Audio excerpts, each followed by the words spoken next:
Ipinatawag na ni Liberal leader Mark Carney ang federal election na gaganapin sa April 28. Oportunidad daw po ito para magkaroon ng positibong pagbabago sa bansa at labanan ng mga banta ng Amerika. Narito ang report ni Kisha Balatbat.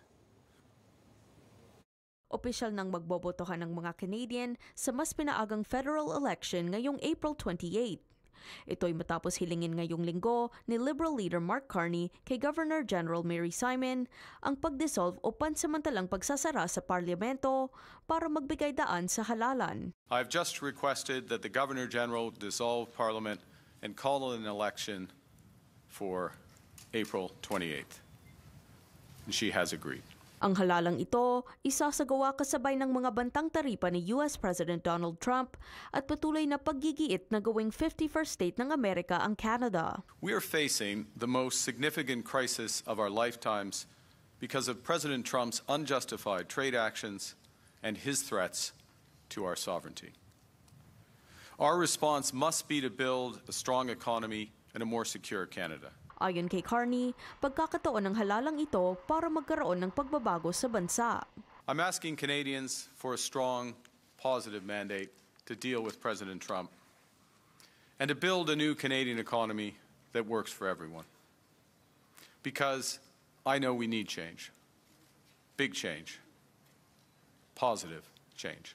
Ayon sa Filipino-Canadian Civic Action Network, prioridad ngayon na ipaalam sa mga botanteng kababayan sa Canada ang kahalagahan ng ipinatawag na halalan. With the parliament prorogued right now and the risk of a no-confidence vote when parliament goes back into session, a snap election is not surprising.